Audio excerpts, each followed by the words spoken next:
Теперь я понимаю, почему люди покупают такие елки заранее. Ель называется «Лесная красавица», и такую не найти на маркетплейсах.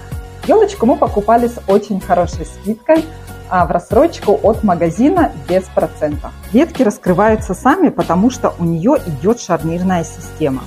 Так что собрать такую елку вообще не сложно, даже ребенок справится. Ель «Лесная красавица» очень красивая, пушистая, у нее очень много веточек.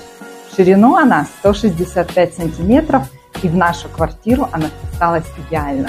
Ветки литые, иголочки мягкие, не колятся. И каждая веточка, вот посмотрите, прокрашена вручную. Некоторые производители не красят ветками, либо выглядит покраска неаккуратно. И ствол здесь как под настоящую кору дерева. Такого тоже я нигде не видела. Блин, елочка настолько классная, что мне не хочется ее убирать, а на дворе лето. В общем, я покупкой довольна, и не только я.